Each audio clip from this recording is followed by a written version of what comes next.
warahmatullahi wabarakatuh. Kami dari kelompok 1 yang beranggotakan Muhammad Hafiz, Muhammad Taki Abiyu, Muhammad Agung Pratama Tresna, Muhammad Ryan Hanifah Syarial, Safura Bani, dan saya sendiri Sylvia Roza. Dalam rangka tugas, kami ingin mempresentasikan hasil wawancara kami dengan beberapa user serta laporan yang kami kerjakan. Selanjutnya, untuk studi yang pertama ada tujuan. Jadi tujuannya ialah untuk mengetahui secara langsung respon user terhadap aplikasi e-hak ini. Kemudian untuk mengetahui pendapat user tentang prototipe yang telah dibuat. Selanjutnya, ada metodologi. Metodologi yang berlaku pada observasi kali ini adalah metodologi testing, yaitu metodologi yang digunakan untuk mengetahui kesan user terhadap aplikasi. Para penguji menjumpai user untuk mengajukan beberapa pertanyaan serta pendapat terhadap aplikasi. Selanjutnya akan dilanjutkan oleh teman saya yaitu Muhammad Hafiz. Baik, terima kasih Roza.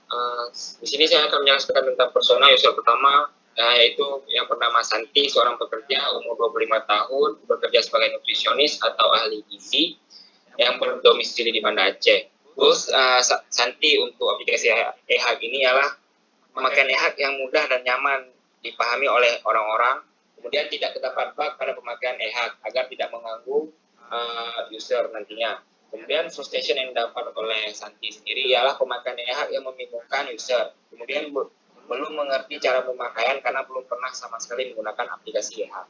Lanjut. User kedua ialah Irwan Syahputra, yaitu seorang mahasiswa teknik mesin berumur 19 tahun, berdomisili di Banda Aceh. Goals Irwan untuk aplikasi e-hak ini ialah mendapatkan pengetahuan penggunaan e-hak itu sendiri untuk masyarakat yang luas. Kemudian pemakaian e-hak mudah dipahami oleh orang-orang yang masih awam terhadap teknologi. Kemudian frustration yang didapat oleh Irwan sendiri ialah kurang mengetahui penggunaan dari e-hak, kemudian masih belum mudah untuk dipahami. Lanjut. User ketiga ialah Septian Julia, mahasiswi UIN Araniri yang berdomisili di Banda Aceh. Kemudian goals Septian untuk aplikasi e-hak ini ialah bisa menggunakan e-hak dengan baik dan benar, mengetahui manfaat dan penggunaan dari e-hak itu sendiri. Frustration yang didapat oleh Septian ialah masih kesulitan menggunakan e-hak karena belum pernah sama sekali menggunakan e-hak dan belum mengetahui e-hak. Kemudian belum paham manfaat dari e-hak itu apa. Selanjutnya akan dilanjutkan oleh Safura Blangi. Baik, terima kasih Hafiz. Saya akan melanjutkan presentasinya. Dan kemudian user keempat ialah Ibu Susyatira. Dia merupakan seorang mahasiswi yang berumur 22 tahun. Dia tempat tinggal di Banda Aceh. Dia seorang mahasiswa yang mengenyam pendidikan di salah satu universitas UIN Araniri. Dia mengambil prodi hukum ekonomi syariah. Fungsi yang dapatkan ialah bisa memanfaatkan dan memaksimalkan menu dalam pemakaian e-hak, kemudian mendapatkan kualitas yang terbaik dari aplikasi e-hak. Selanjutnya, proses yang ia dapatkan sulit dalam memanfaatkan menu pada e-hak, terutama tombol kerja. Next. User yang kelima ialah Iminda Agi. Dia seorang mahasiswa yang berumur 19 tahun. Ia bertempat tinggal di Banda Aceh yang mengenyam pendidikan di salah satu universitas yang mengelola. Fungsi yang didapatkan berupa bisa memanfaatkan e-hak untuk pembelian dan tampilan dari aplikasi tersebut lebih variatif. Kemudian, proses yang ia dapatkan masih banyak menu error serta tampilan masih terlalu simpel. Next. Kemudian user yang terakhir ialah Arif, seorang mahasiswa yang berumur 22 tahun yang bertempat tinggal di Banda Aceh. Ia mengenyam pendidikan di Universitas Syariah. Kelas yang dia dapatkan bisa dimanfaatkan untuk menginformasikan kesehatan lebih lanjut serta bisa digunakan dalam kehidupan sehari-hari. Kemudian proses yang dia dapatkan berupa masih banyak halaman pada aplikasi tersebut yang kosong dan tampilan masih belum menarik dan mudah digunakan. Selanjutnya akan dijelaskan oleh Baik, terima kasih Belangi. Di sini saya ingin menjelaskan usability test yang kami lakukan. Dari beberapa pertanyaan, kami memilih pertanyaan apakah user dapat menggunakan e-haq dengan benar. Uraian singkatnya, user bisa menggunakan aplikasi dengan benar. Langkah-langkah yang kami lakukan ialah kami meminta user untuk masuk ke dalam aplikasi atau melakukan login. Kami juga meminta user melakukan pemilihan bahasa, meminta user untuk menjalankan aplikasi, lalu kami juga meminta user untuk mengikuti arahan dari responden agar aplikasi dapat berjalan dengan benar. Dari data yang kami kumpulkan, user dapat menggunakan aplikasi dalam waktu 20 detik.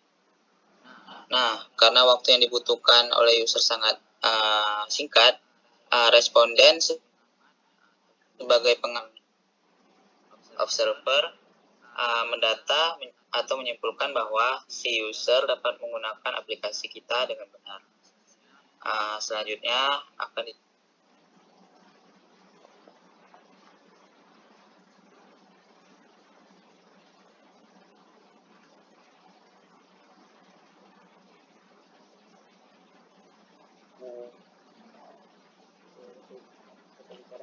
yang pertama itu penting.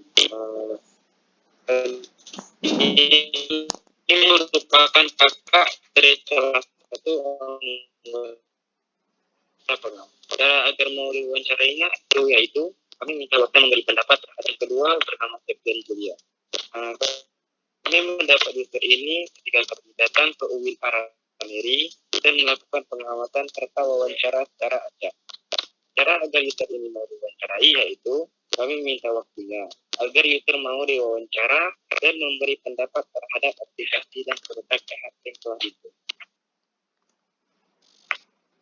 User yang ketiga yaitu Irwan Putra. Kami mendapat user ini dari kami akun user ini untuk datang ke suatu tempat.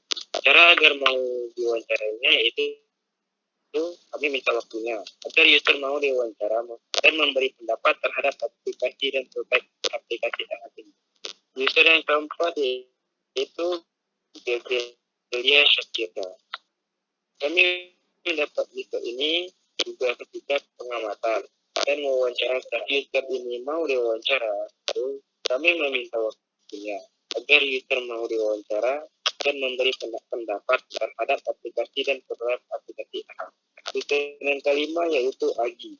Kami mendapat user ini dari teman kos salah satu cara agar maunya tempat untuk diwawancarai dan memintanya memberi pendapat terhadap aplikasi dan produk aplikasi AHA.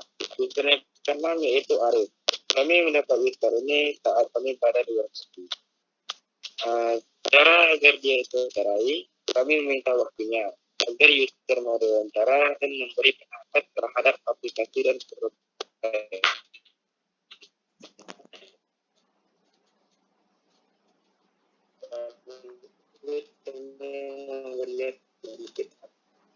Selanjutnya akan menjelaskan teman saya.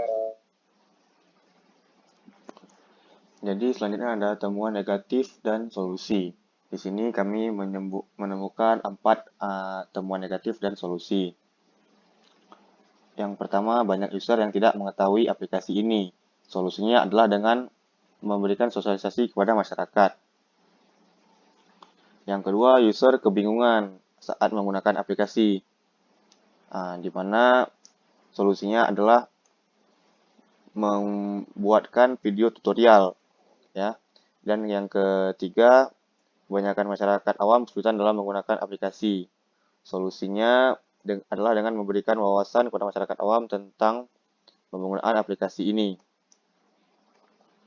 Yang keempat, ada fitur tombol kembali yang sulit untuk dijangkau karena terletak di sudut bagian atas. Solusinya adalah dengan membuat fitur drag untuk kembali.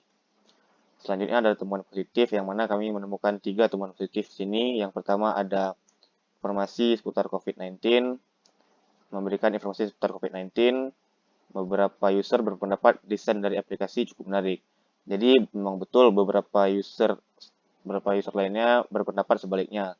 Tetapi user yang berpendapat aplikasi ini desainnya cukup menarik, mereka beralasan bahwasanya desainnya cukup simpel dan mudah digunakan.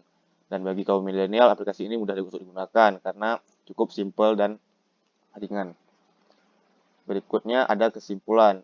Kesimpulannya, aplikasi e-hack memberikan dampak positif selama pandemi COVID-19, di mana aplikasi ini dapat memudahkan kita semua dalam mengakses informasi seputar COVID-19, baik itu seputar kasus positif, vaksin, informasi rumah sakit, dan informasi lainnya seputar COVID-19. Yang kedua, ada beberapa fitur yang harus diperbaiki untuk memaksimalkan fungsi dari aplikasi ini sendiri, yaitu contohnya ada tautan yang masih kosong.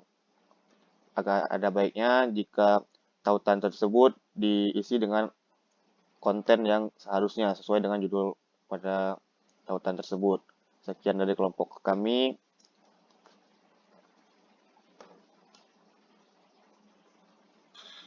Baik, sekian presentasi yang bisa kami paparkan. Lebih dan kurang kami minta maaf. Terima kasih telah menyaksikan. Wassalamualaikum warahmatullahi wabarakatuh.